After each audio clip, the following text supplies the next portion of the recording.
देते हो।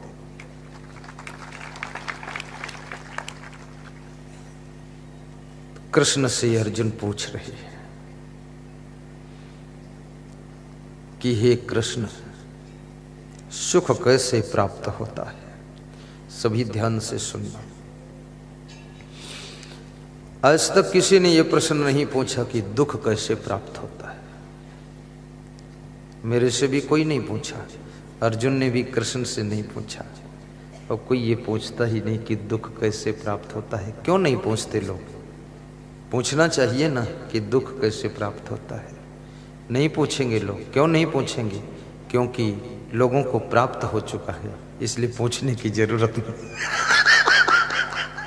दुख तो पहले से प्राप्त है।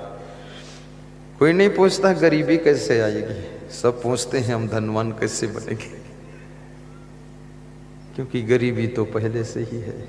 ऐसा आई है गरीबी, जा ही नहीं रही है। दुख भी इतना हो चुका है कि वो विदा ही नहीं हो रहा है, इसलिए हम कभी नहीं पूछते कि दुख कैसे मिलेगा। और जब तक इस जानकारी को तुम प्राप्त नहीं करोगे कि दुख कैसे मिलता है, दुख कैसे होता है, दुख कैसे आता है, दुख क्यों होता है, दुख का कारण क्या है, दुख कहाँ से आ जाता है, दुख क्यों आ जाता है, दुख कौन देता है, जब तक ये आपको पता नहीं चलेगा तब तक आपकी जिंदगी में दुख का आना बंद नहीं होगा। कितना सुख के लिए प्रयास करो, लेकिन आपके जिंदगी में दुख का आना बंद नहीं होगा। फिर तो ऐसे होगा, कीचड़ लगाते रहोगे, दूसरी तरफ पानी से धोते रहोगे, लेकिन ये पता लगाओ ये हमारे कपड़ों में कीचड़ लगता कहाँ से है। जहां से लगता है वहीं से सावधानी बरत लीजिए, तो कीचड़ लगे ही ना तो धोने की जरूरत ही नहीं है, दुख पैदा ही ना हो तो सुख की जरूरत ही नहीं है। ये भी बात मैंने आज ही सोचा है। मैं भी बहुत दिनों से प्रवचन करता हूं पर ये शायद खोसियालेश्वर महादेव की कृपा है जो सोचा हूं। कालू बाबा हमारे पड़ोस बैठे हैं फोटो में, वो कालू बाबा है ना कि शिव बाबा है? खोसियालेश्वर कालू बाबा को बिठा दो। शंकर बाबा कालू बाबा दोनों अकेले थोड़ा डर भी लगता ना, एक बाबा है। कल कालू बाबा को भी यहाँ बिठा देना फोटो, ठीक। अखंड दीपक जल रहा है, दीप प्रज्वलन मैंने किया है। वो भक्त जी दीप लाए थे तो सोच रहे थे क्या करूं, कहाँ रखूं, कौन जलाएगा।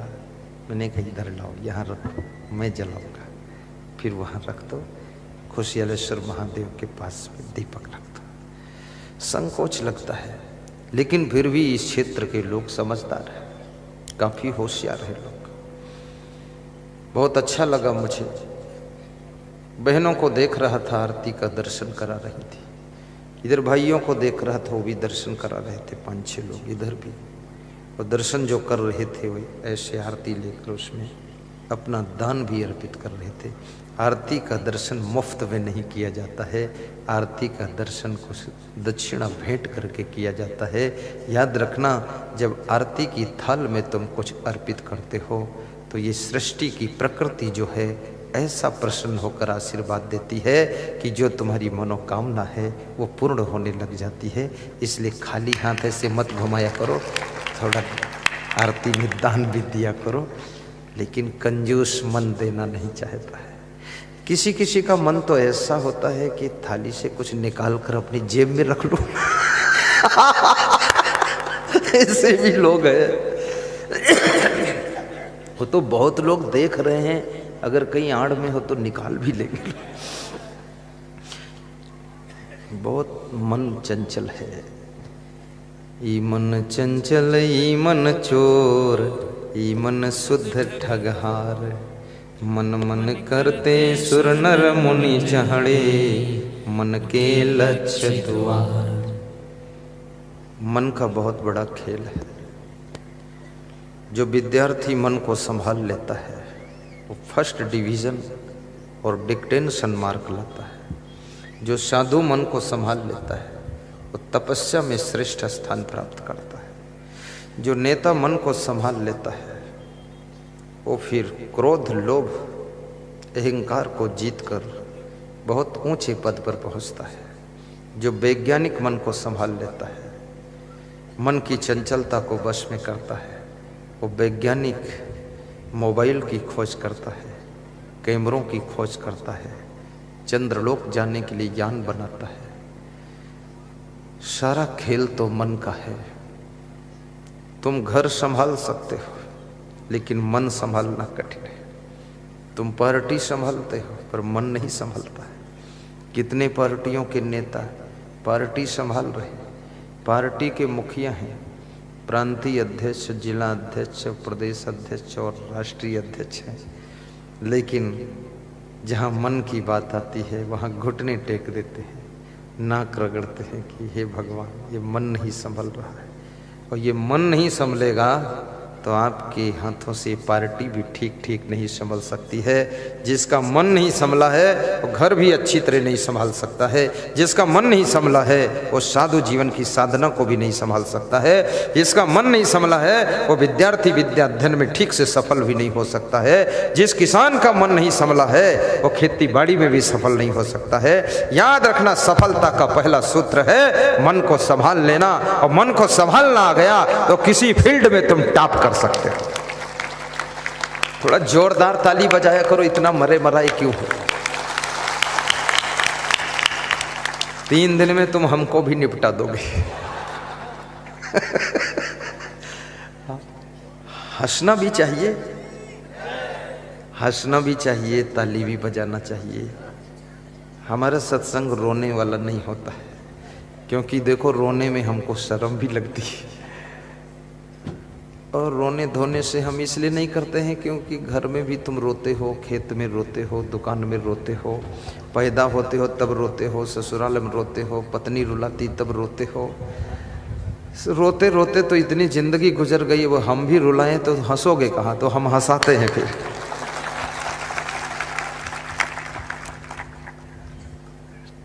ये ठीक है शैली की नहीं ठीक है। हाँ, अब हम भी रोना धोना शुरू करें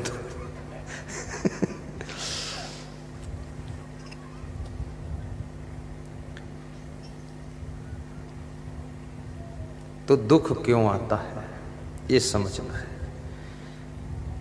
कपड़े गंदे हुए तो क्यों गंदे हुए, कहाँ से गंदे हुए, कौन लोग गंदगी लगाए हैं। घर में चोरी हुई तो क्यों चोरी हुई, चोरों को गाली बात को दीजिए। आप ये सोचिए चोरी हुई कैसे, चोरी किस तरीके से हुई है, चोरी का मेथड क्या रहा है, चोरी का अंदाज क्या रहा है, चोर घुसा कैसे है और घुसा किधर से है और घुसाया किसने है और घर की खबर किसने दिया है, ये पता लगाइए। चोर को मत ढूंढो, ये ढूंढो क्या मैंने ताला नहीं लगाया था, क्या मैंने गेट नहीं बंद किया था, क्या मैंने आंगन की जाली नहीं डाली थी, आंगन खुला था, क्या मैंने छत की सीढ़ी का दरवाजा नहीं बंद किया था। चोर की गलती तो सेकंड नंबर पर बात को है, पहली गलती तो जिनके घर चोरी हुई है उन्हीं की गलती है। क्यों दरवाजा खोला रखा, क्यों सीढ़ी का दरवाजा बंद नहीं किया, क्यों ताला नहीं लगाया, क्यों आंगन में जाल नहीं डाला, क्यों आपने लापरवाही की। चोर तो गलती बात को किया है, पहली गलती आपकी लापरवाही से है। अगर आप अलर्ट रहते, सावधान, तो चोर के दम नहीं थी जो चोरी करता, तुम्हारे घर की परिक्रमा करके वापस चला जाता। कितनी महिलाओं की चैन खो जाती है, मेरे पास आती गला खुजलाते हुए, ऐसे ऐसे करती मेरी चैन खो गई। तो जब खो गई तो गला क्यों खुजला रही हो, गले में क्या ढूंढ रही हो। अब वो आधी पागल हो गई क्योंकि चैन गिर गई 10 तोला की, 5 तोला की। 1 तोला सोना कभी दान नहीं दिया और 10 तोला की गिरा के आई है। 10 रुपये दान नहीं दिया और 10 तोला की चैन खो गई है। दान नहीं दोगी तो चैन तो जाएगी ही।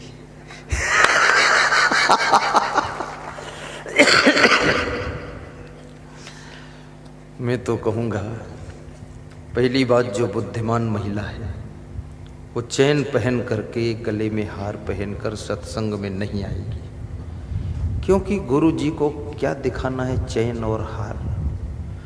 गुरु जी न चैन देखते, न हार देखते, न साड़ी देखते, न बाल देखते, न गाल देखते, और न किसी का मुंह देखते हैं, न टांग देखते हैं। तो क्या देखते गुरु जी, गुरुजी केवल आपका प्रेम और आपकी श्रद्धा और आपकी भक्ति को देखते हैं और ये कुछ भी नहीं देखते।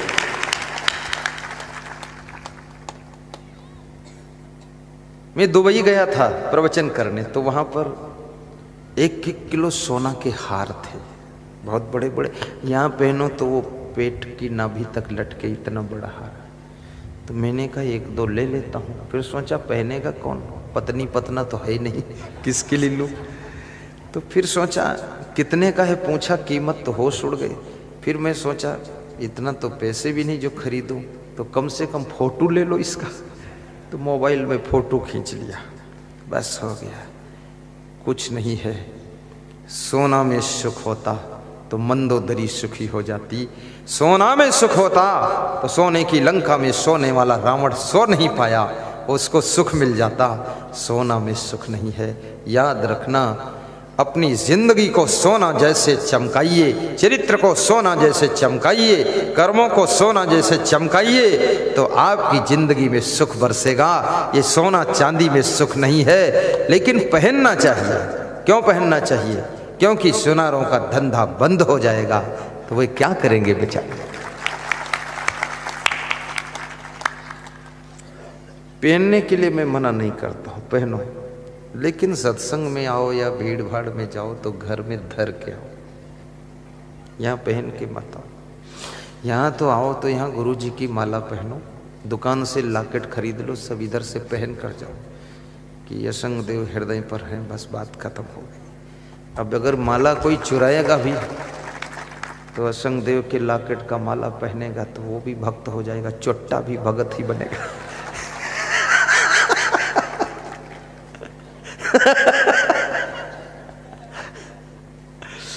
कई लोग तो भगवान को भी चुरा ले जाते हैं। ये हिंदुस्तान में बड़े विचित्र लोग हैं। कितने मंदिरों के भगवान चोरी में चले गए, कितने मंदिरों के घंटा चोरी में चले गए। हिंदुस्तान जैसा चट्टा देश तो मैंने नहीं देखा, बहुत है। यहाँ तो पुराने चप्पल भी चुरा लेते लोग, सेकेंड हैंड चप्पल ले जाते।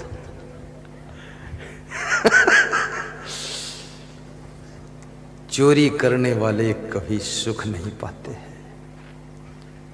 चोरी करने वाले कभी सम्मान नहीं पाते हैं, चोरी करने वाले कभी शांति नहीं पाते हैं।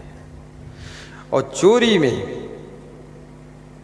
भय भी लगता है, और जहां भय है वहां सुख कहां रह सकता है, जहां डर है वहां शांति कहां रह सकती है। शांति 1 लाख रुपये तुमको मैं देता हूं और कहूं खंडवा की मार्केट से शांति खरीद लाओ, क्या 1 लाख में शांति मिल जाएगी? चलो 1 करोड़ देता हूं, क्या शांति मिल जाएगी? पंधाना की मार्केट से 10 करोड़ में 10 करोड़ नहीं, 100 करोड़ नहीं, 1 अरब नहीं, शंख पदम नहीं, विश्व की सारी संपदा दे दो, लेकिन शांति फिर भी नहीं मिलने वाली है। शांति पैसे से नहीं मिलती है, शांति प्रेम और अंतःकरण की पवित्रता से पैदा होती है, और शांति फ्री मिलती है जब अंतःकरण पवित्र होता है तो शांति का जन्म हो जाता है। मुझसे लोग पूछते हैं खुश क्यों रहते हो, आप पास बहुत कुछ है क्या? हमने कहा बहुत कुछ से खुश नहीं हूँ, बचपन से खुश रहता हूँ। क्यों? कभी चोरी नहीं किया, न कभी चाय पिया, न कॉफी पिया, न गाँव घूमने गए, न टीवी देखा, न किसी की बीबी देखा, तो खुश तो रहूँगा ही। अब जो लोग सब लफंगेबाजी करेंगे वो खुश क्या रहेंगे? चूहा राम तिवारी, न लोटा है न थारी, इधर उधर की तैयारी।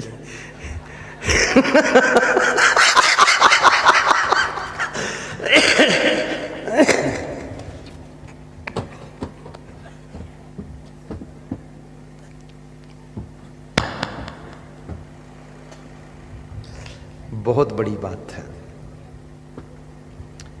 मुझे तो ये जो मैं प्रवचन सुना रहा हूं ना, इसमें ज़्यादातर मेरी जिंदगी का ही अनुभव है।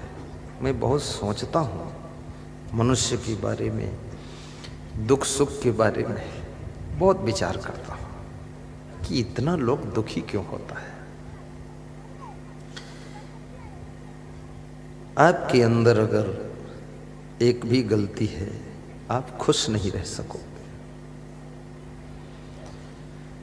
और गलतियों से तुम मुक्त हो गए हो तो आप फिर प्रसन्न रहोगे। पैदल चलो तो खुश रहोगे, गाड़ी में चलो तो खुश रहोगे, एरोप्लेन में उड़ो तो खुश रहोगे। और खुशियों को देने वाला कौन है? पहला दिन है यही बता देता हूं। आपके जो गुण हैं, आपके जो गुण हैं वे आपको खुशी देते हैं, और जो आपके अवगुण हैं वे आपकी खुशी को छीन लेते हैं। आपके पास ही में ही खुशी और ना खुशी, दुखी और सुखी होने की चाबी है।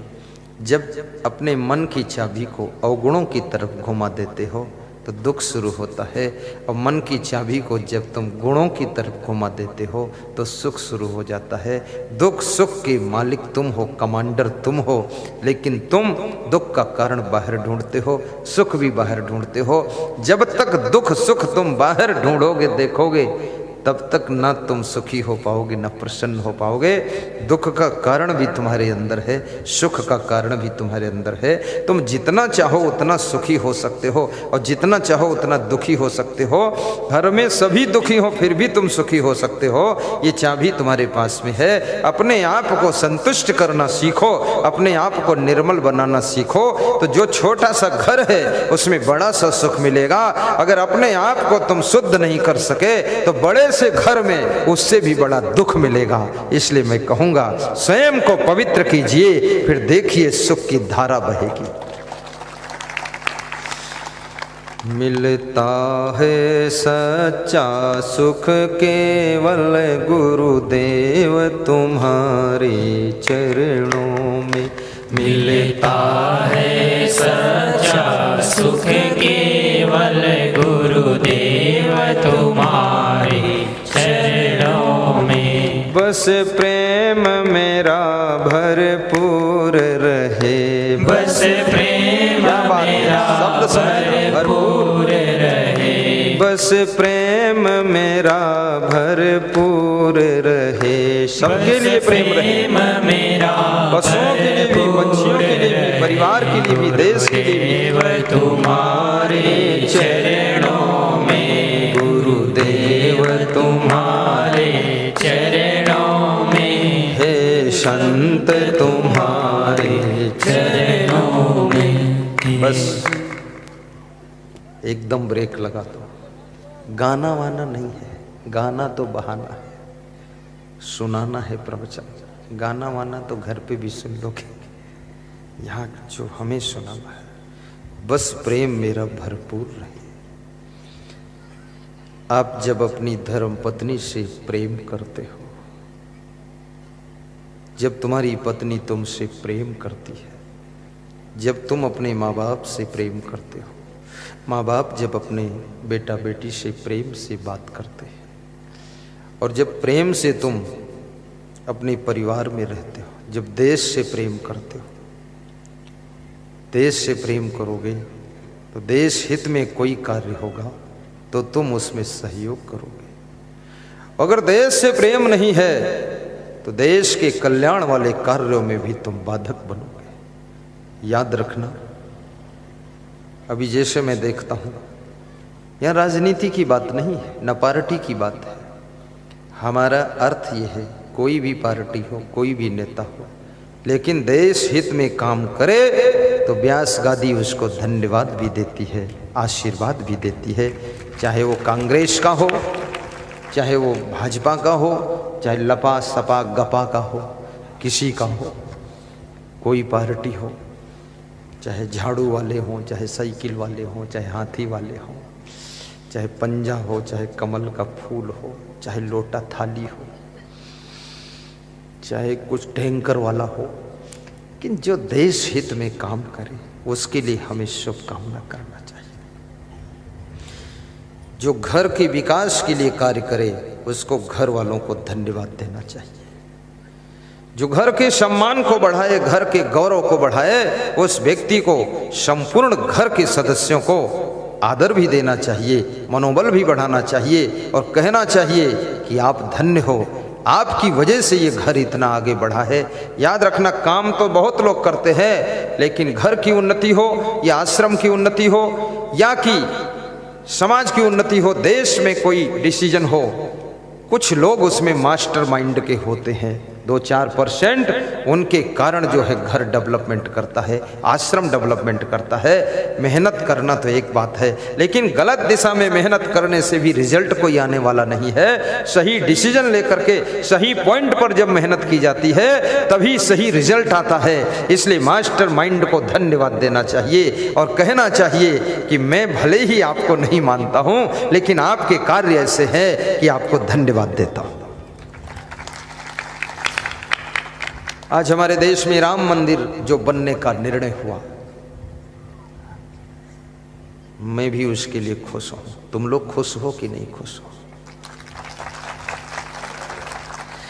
यह पार्टी लेवल की बात नहीं है। यहां सभी पार्टी के हमारे भक्त हैं, हम किसी पार्टी के नहीं हैं। न हम कमलनाथ के हैं, न हम शिवराज के हैं, हम तो राम राज के हैं। राम राज होना चाहिए। यहाँ तो बस राम भगवान का मंदिर बन गया। ये हिंदुओं का सम्मान है, हिंदुस्तान की शान है और संत महात्माओं की खुशी है। और हिंदुस्तान की धरती पर रहने वाले हिंदू, मुस्लिम, सिख, ईसाई, जैन, यहूदी, पारसी की सुरक्षा का कवच कुंडल है जो कि राम मंदिर के निर्माण का फैसला आया। अन्यथा राम मंदिर के नाम पर न जाने कितने हिंदू मारे गए, न जाने कितने मुस्लिम मारे गए, न जाने कितना खून खराबा हुआ। अब भविष्य में वो झगड़ा सब खत्म हो गया। मोदी जी को धन्यवाद, अमित शाह को धन्यवाद। और एक और था, वो कौन, रंजन गोगोई, उसको भी धन्यवाद है। गोगोई साहब, उसका नाम भी बड़ा अजीब है, गोगोई लेकिन हिम्मत करके उसने फैसला कर दिया। और मैं हिंदुओं को भी धन्यवाद देता हूँ, मुसलमानों को भी धन्यवाद देता हूँ। कांग्रेस, भाजपा, सपा, बसपा, लपा और कौन, लोसपा और जपा, तपा, खफा, सबको धन्यवाद है। क्योंकि किसी ने राम मंदिर के फैसले का विरोध नहीं किया। मुस्लिमों ने भी चुपचाप धन्यवाद दिया, सिखों ने धन्यवाद दिया, हिंदुओं ने धन्यवाद दिया और सब देशवासियों ने धन्यवाद दिया, सब पार्टियों ने धन्यवाद दिया। राम मंदिर में कोई किसी को इनकार नहीं था। लेकिन मैं ये सोचता हूँ, जब ये प्रधानमंत्री, ये गृह मंत्री अपने पीरियड में राम मंदिर बनाने का निर्णय ले सकता है, रंजन गोगोई को ताकत दे सकता है, तो इसके पहले बहुत प्रधानमंत्री हुए थे, उन्होंने ये ताकत क्यों नहीं दिया, मंदिर क्यों नहीं बनाया? हो सकता है उनका मंदिर बनाने में रुचि न हो सकता उनके मन में राम की भक्ति न हो सकता हिंदुओं से इतना प्रेम न हो, ये भी हो सकता है हिंदुस्तान की शान का उनको पता ही न हो। लेकिन उनको भी अपनी वही शक्ति का प्रयोग करना चाहिए था, तो ये श्रेय पहले वाले प्रधानमंत्रियों को प्राप्त हो जाता, ये मोदी के लिए बचता ही नहीं। जब शक्ति में आओ, पावर में आओ, पद में आओ, तो याद रखना अपनी शक्तियों का पूरा प्रयोग कर देना चाहिए, ताकि जितने होने वाले कार्य हैं उनका श्रेय आपके खाते में जाना चाहिए। यदि आप नहीं करोगे, चूक जाओगे, तो अगला कोई आएगा, वो श्रेय को प्राप्त करेगा। उसके लिए छोड़ो ही मत, फट से कर दो। मेरे पास एक छत्तीसगढ़ का नेता आया, बोला क्या करूं गुरुदेव, बहुत चुनाव जोखिम का है, हारने की उम्मीद है। तो हमने कहा तो बुरा क्या है, दूसरा हारेगा वो भी दुखी होगा, तो तुम ही हार जाओ, दुख को झेल लो। तो बोला सह नहीं पाऊंगा हार को। तो हमने कहा हार कैसे जाओगे? बोले अब दूसरी पार्टी ने कह दिया हम कर्जा माफ करेंगे। तो मैंने कहा तुम्हारी तो सरकार थी, तुमको माफी कर देना चाहिए था, तुम क्यों नहीं माफ किए? तो बोले अब तो आचार संहिता लग गई। हमने कहा बुद्धू ना था, अब सोचने से क्या, अब हार ले लो और क्या। जब तुम्हारी सरकार थी तुमको तो माफ कर देना चाहिए था, तो दूसरे के लिए माफ करने के लिए रखते ही नहीं, पूरा श्रेय लेते, फट से जीत जाते, बात खत्म। और दूसरा माफ करेगा तो क्या अपने घर से ला कर देगा, वो भी कहीं देश का कोना साफ करेगा। हाँ, तो बुद्धि नहीं राजनीति करने की, खाम खाम बकवास करते हो। अब मैं होता तो मैं तो जो सोच रहे हैं हम ऐसा करेंगे वो हम पहले ही कर देंगे। हाँ, बात खत्म हो गई, तुम्हारा मुद्दा खत्म कर दिया। तो ये काम, इसलिए घरों में भी वो सब काम करो जिससे कि श्रेय आपको मिले। आश्रम में जाओ, वो काम करो जिससे श्रेय मिले। साधु बनो, ऐसे संत बनो, कम से कम आश्रम में धर्मशाला बनाओ, आश्रम में भक्तों के ठहरने के आवास बनाओ। आश्रम में ज्यादा नहीं बना सकते हो, सत्संग हाल बनाओ। आलसी बनकर पड़े हो तो कोई दूसरी पीढ़ी आएगी तो फिर उसको श्रेय मिलेगा, कोई तो पैदा होगा ही कुछ करने के लिए। अभी हमारे संतों ने निर्णय लिया है, बहुत बड़ा निर्णय, कि उज्जैन में विशाल आश्रम बनाना है। अब ये हमारे पीढ़ी में निर्णय चल रहा है, ये सब पीढ़ी बैठी है, पीढ़ी इधर पीढ़ी उधर पीढ़ी इधर पीढ़ी, ये सब हमारे साथ की पीढ़ी है, हमारी सदी, हमारा युग है। अब हम कुछ नहीं करेंगे, ढीले ढाले रहेंगे, आलसी रहेंगे, खूब खीर पियो, खूब सो, तो फिर हमारे बाद जो आएगा मेरी गादी पर, वो चमत्कार कुछ करेगा तो उसको श्रेय मिलेगा। इसलिए उसको चमत्कार करे उससे पहले मैं खुद चमत्कार कर दूंगा। हाँ,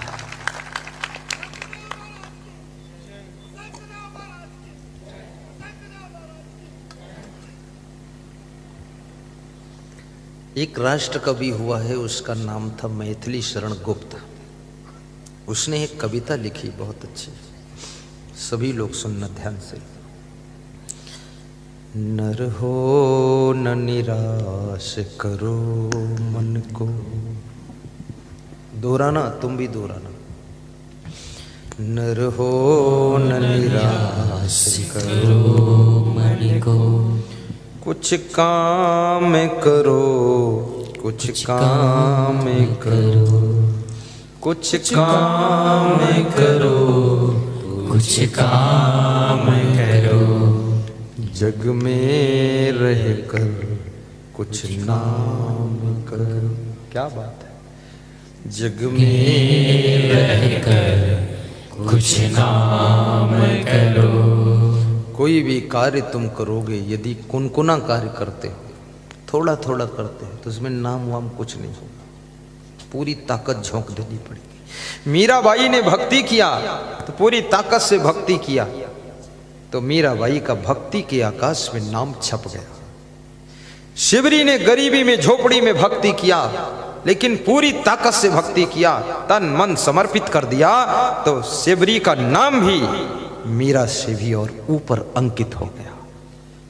भक्ति कर तो इतनी कर कि भक्ति की तू हद कर दे, और मेहनत कर तो इतनी कर कि गरीबी को रद्द कर दे, और सत्संग सुन तो इतना सुन कि यमराज के दरबार में जब पहुंचे तो अपने